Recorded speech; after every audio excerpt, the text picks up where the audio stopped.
I knew the HOA had it out for me, but I never thought they'd go this far. I stood in my backyard, staring at the wreckage where my garden used to be. Just yesterday, this space was full of blooming tomatoes, peppers, and sunflowers my late mother had planted years ago. Now, nothing but churned-up dirt and broken fence posts. The air still smelled like diesel from the bulldozer they had the audacity to bring in while I was at work, and I knew exactly who was behind it. HOA regulations clearly state that all front and backyard spaces must maintain a uniform aesthetic, said Karren Whitmore, the self-appointed queen of the Homeowners Association. She stood at the edge of my property, arms crossed, with that smug little half-smile she always wore when she thought she had won. Your garden was an eyesore, Oliver. You were warned. I clenched my fists. An eyesore, it was a vegetable garden, and you had no right to touch my property.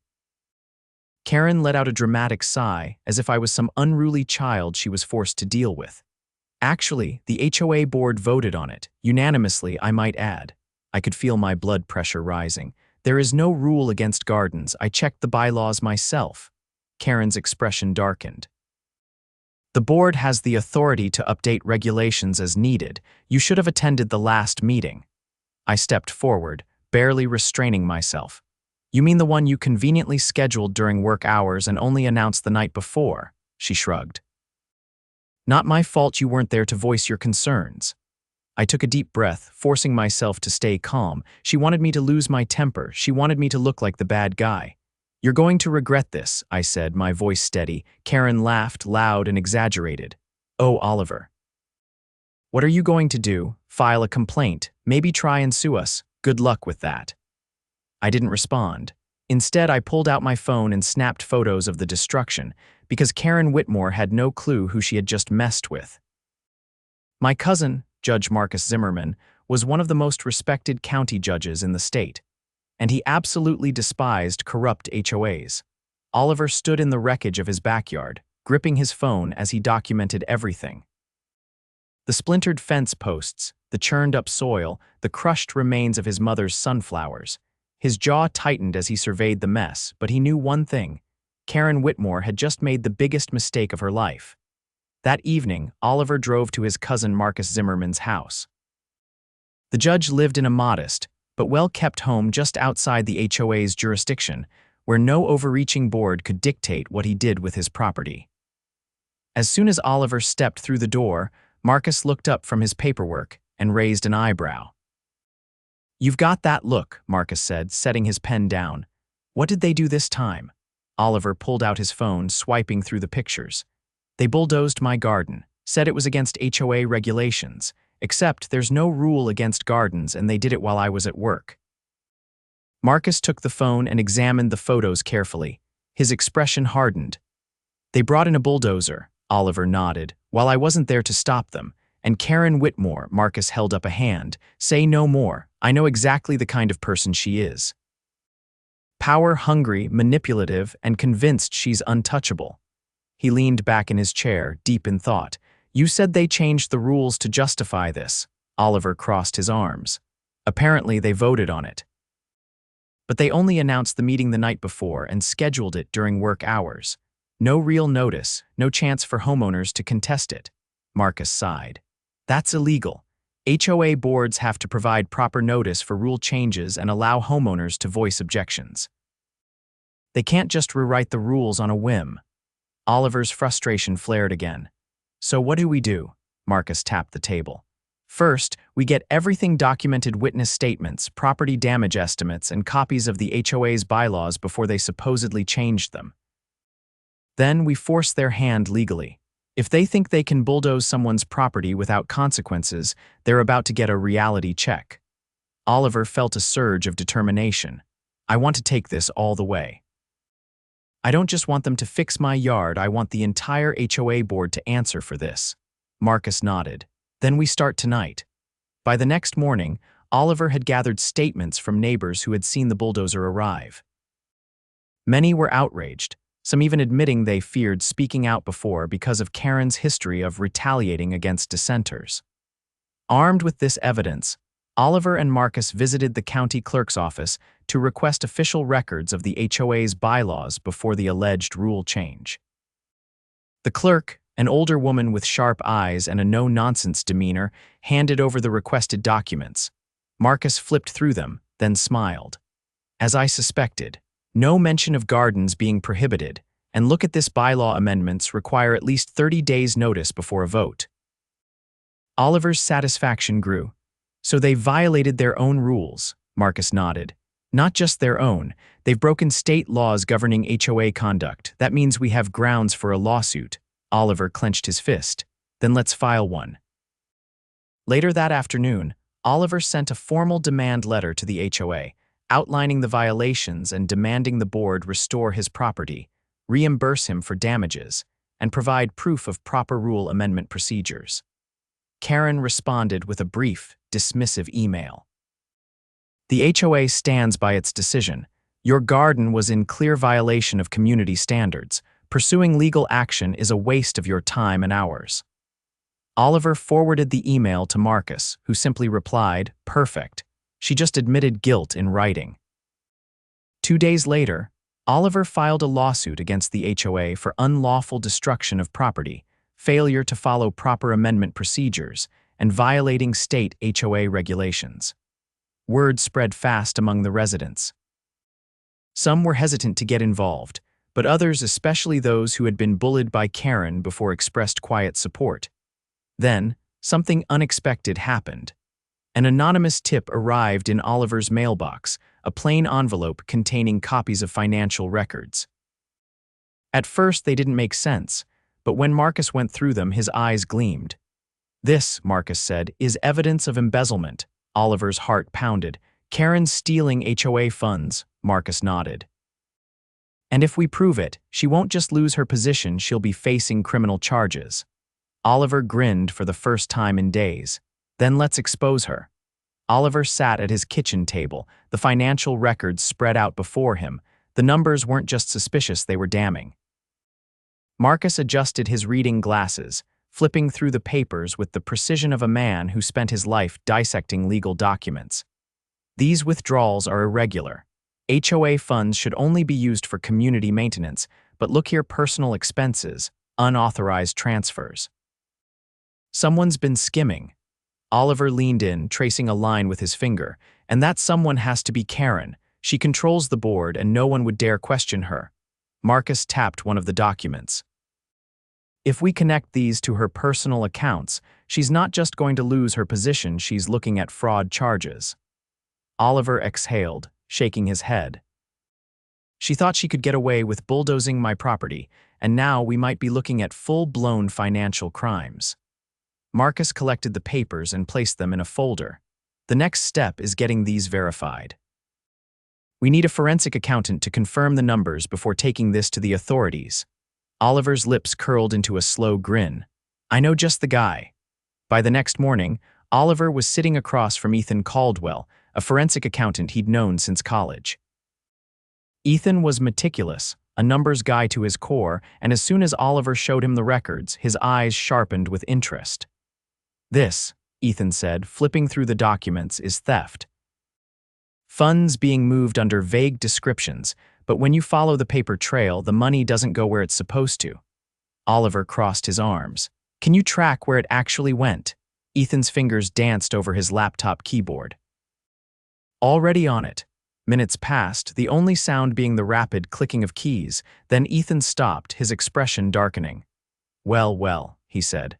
"Looks like someone's been using HOA money for personal luxury. Unauthorized payments to a high-end landscaping company, jewelry stores," and he paused, scrolling further, "a private country club membership." Oliver exhaled sharply. "She's been using HOA funds to bankroll her personal life." Ethan nodded. "And she's been careful, but not careful enough. There are transfers from the HOA's account to a shell company, and guess who owns that shell company?" Oliver didn't even need to guess. "Karren." Ethan spun the laptop around, showing the business registration. "Bingo!" Oliver shook his head, half in disbelief, half in admiration at how carelessly arrogant Karren had been. "She's going to regret ever messing with me."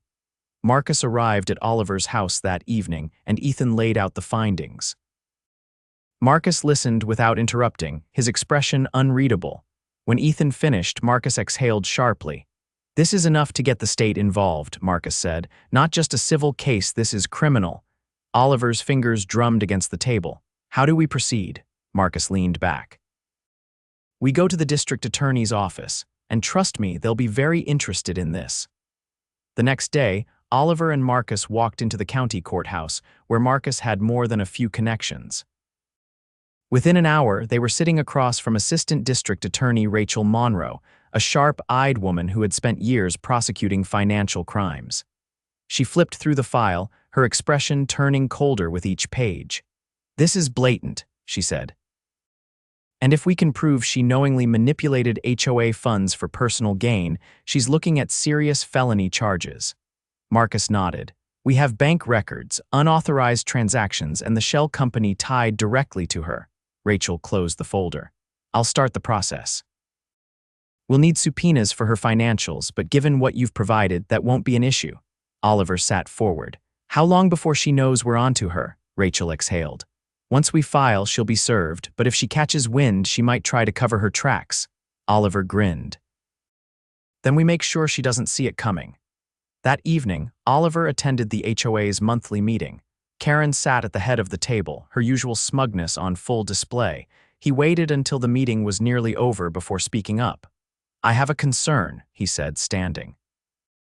Karren barely glanced up. "Unless it's about an actual agenda item, Oliver, I suggest you save it for another time." Oliver smiled. "Oh, it's relevant. I'd like to discuss HOA finances." The room went silent. Karren's fingers tensed slightly against the table.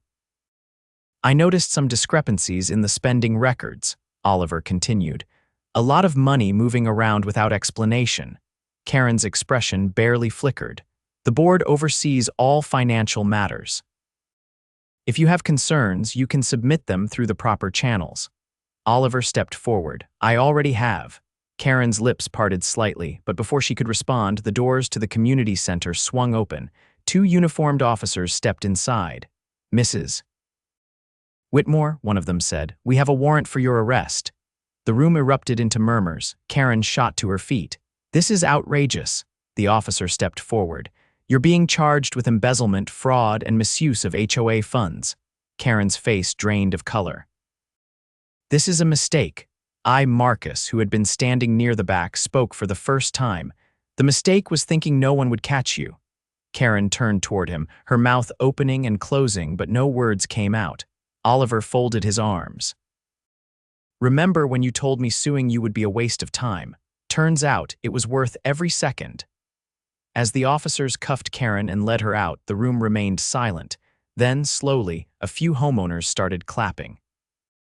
The HOA board sat frozen, their leader disgraced and arrested before their eyes.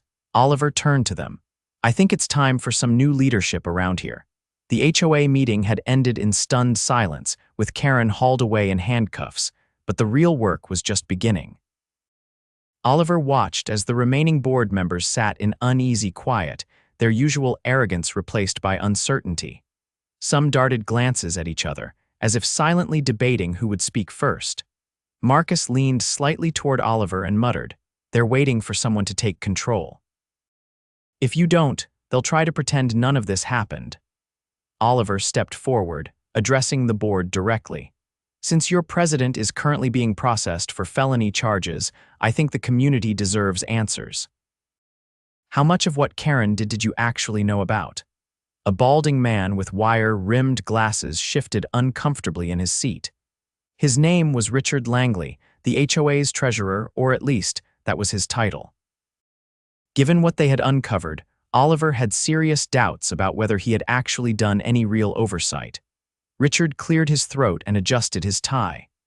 "The board was not aware of any financial misconduct." Marcus's voice was calm, but it carried an unmistakable weight. "So you're saying you, as treasurer, never once noticed irregular withdrawals, unauthorized payments, or the fact that HOA funds were being funneled into a shell company?" Richard's face twitched. I trusted Karren to handle those matters." Oliver raised an eyebrow. "So you didn't do your job?" Another board member, a woman named Linda Powell, crossed her arms. None of us had any reason to suspect wrongdoing. Oliver scoffed. Oh, come on, you all benefited from Karren's rule. You let her get away with bullying residents because it kept you in power. But now that she's been caught, suddenly no one knew anything. Linda's nostrils flared, but she didn't respond. Marcus took a step closer. Here's what's going to happen. The HOA is going to bring in an independent auditor to review all financial records. If we find out any of you were complicit, I'll personally make sure you're held accountable. Richard swallowed hard. That's unnecessary. The HOA can conduct its own review. Oliver laughed, though there was no humor in it. Oh no. You lost that privilege the moment you let Karren turn this place into her personal kingdom. From now on, the community gets full transparency. Linda's lips pressed into a thin line. Do we even have the authority to do that? Marcus folded his arms. If you don't, I can guarantee the county will step in and do it for you. The board sat in stiff silence, knowing they had no ground to stand on.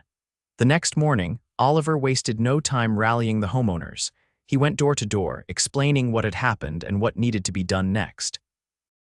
Some residents had been too afraid to speak up before, but now, with Karren gone, they were ready to talk. Stories poured out fines issued for non-existent infractions, threats of foreclosure over minor disputes, favoritism when it came to rule enforcement. It was worse than Oliver had imagined, and the more he heard, the more determined he became. By the end of the week, a community meeting was scheduled. This time, it wasn't controlled by the HOA board, it was organized by the homeowners themselves. The turnout was massive. Marcus stood beside Oliver as the meeting began. This is the first time in years they've felt like they have a voice, he said. Oliver nodded, stepping up to address the crowd. We all know why we're here. For too long, this HOA has been run like a dictatorship. That ends today. Murmurs of agreement rippled through the crowd. Oliver continued.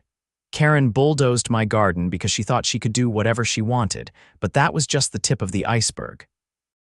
We now have proof that she was stealing from us, using our HOA fees for her personal gain, and I don't believe for a second that she was the only one abusing their power. A man near the front raised his hand. So what do we do? Oliver glanced at Marcus, who gave him a slight nod. We vote to remove the entire HOA board, every single member, and then we elect people who actually care about this neighborhood. A woman in the back stood up. Can we even do that? Marcus spoke up. According to your HOA bylaws, yes. A special election can be held if a majority of homeowners petition for it, and given the turnout tonight, I don't think that'll be a problem. Excitement buzzed through the room. Oliver raised his voice. After we remove the board, we'll set new rules, real rules, ones that benefit the community instead of just a handful of people. No more ridiculous fines, no more selective enforcement, and no more power trips.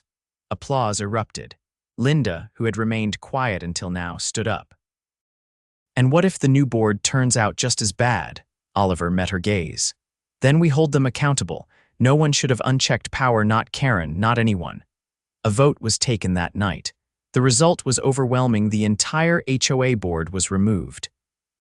By the end of the week, nominations for a new board were underway.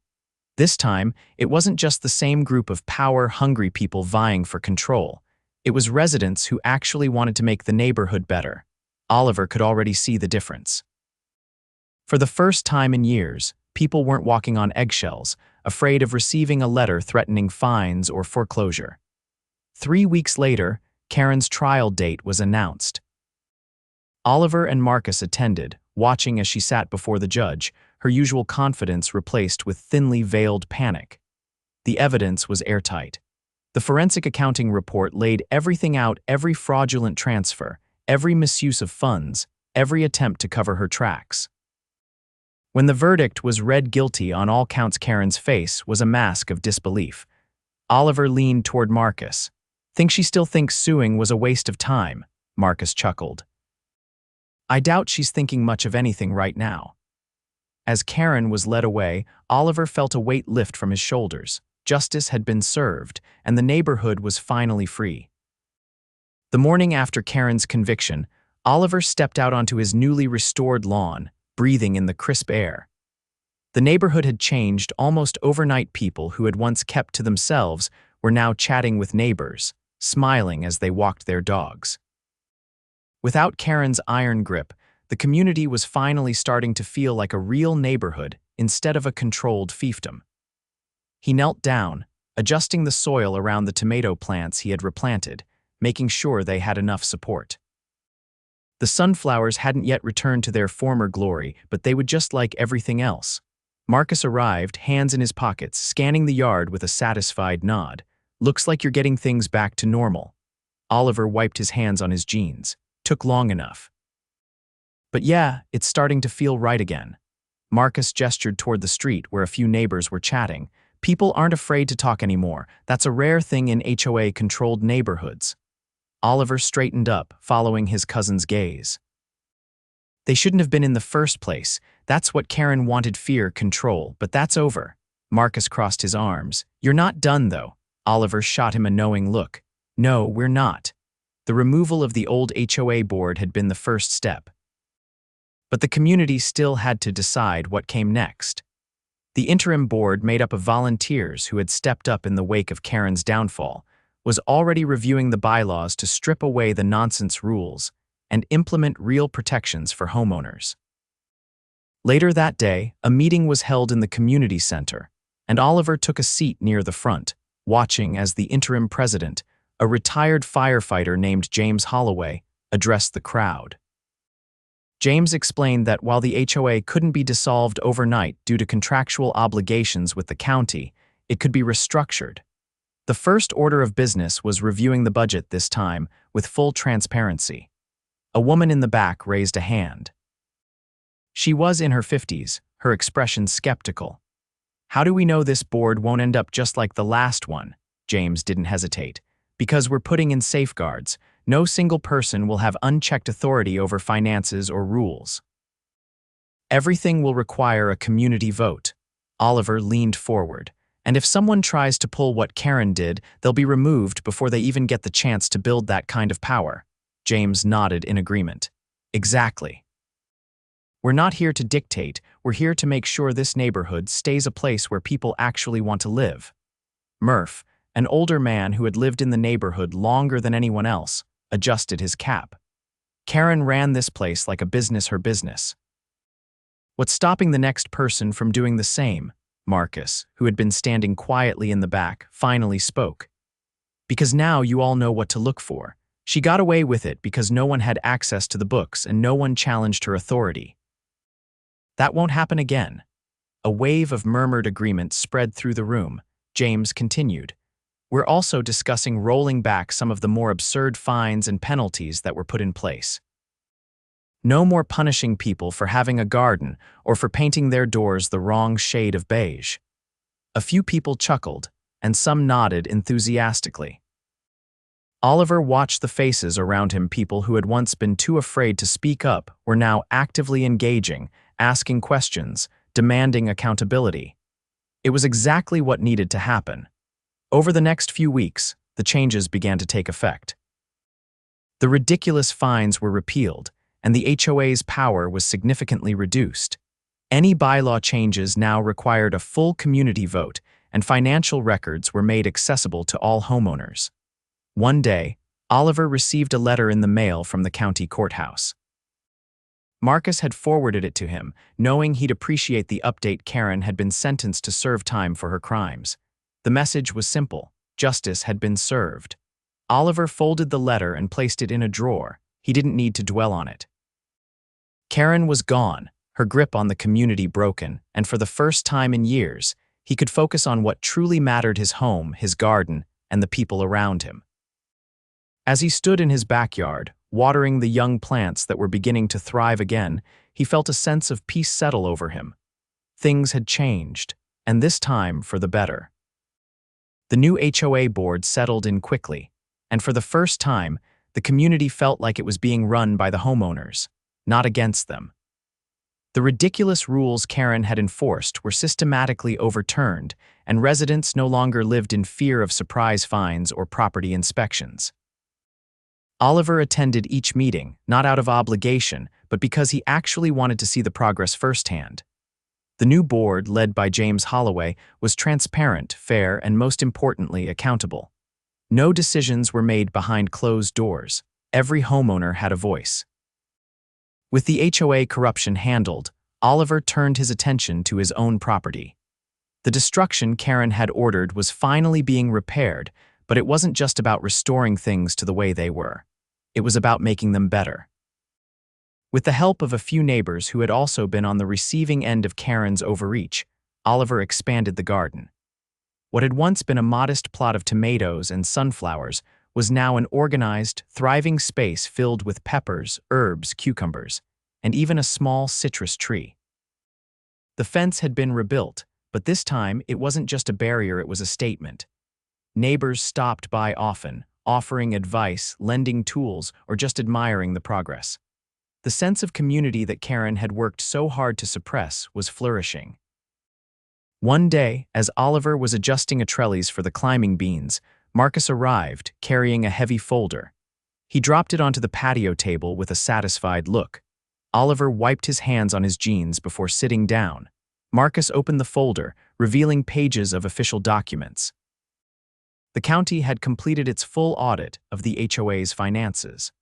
What had started as a fraud case against Karren had expanded into something much bigger. Several former board members had been found guilty of financial negligence. While they hadn't been directly involved in Karren's embezzlement, they had failed to question the irregularities, allowing her to siphon funds undetected for years. Some had been fined, others barred from ever serving on an HOA board again. But the most interesting revelation was buried in the last few pages. The county had reviewed the HOA's original charter and discovered a legal loophole that no one had previously noticed. Oliver read over the highlighted section, his eyes narrowing. The HOA had been established with a clause that allowed homeowners to vote for full dissolution if a 2/3 majority agreed. He looked up at Marcus. Marcus leaned back in his chair. The HOA isn't just weak now, it's vulnerable. Karren ran it like a dictatorship, and now that it's been exposed, people are realizing they don't actually need it. Oliver considered the implications. With the right approach, they could eliminate the HOA entirely. No more boards, no more fees, no more arbitrary rules.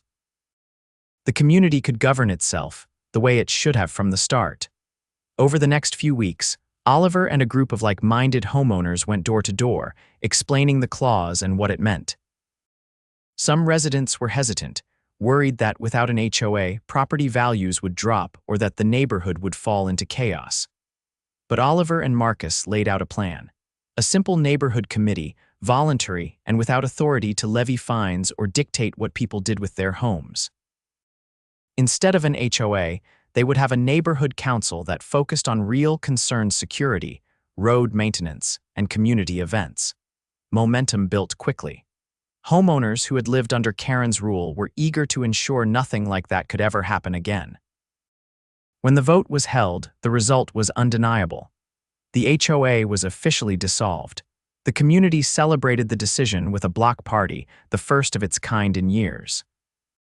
Without the HOA's restrictions, residents gathered freely, setting up tables filled with food, music playing from portable speakers. Oliver stood near the grill, flipping burgers while Marcus chatted with James about the transition. As the evening stretched on, Oliver looked around at the people laughing, talking, and enjoying their freedom. This was what a neighborhood was supposed to be. No one person in control, no one living in fear of arbitrary rules, just a community finally free.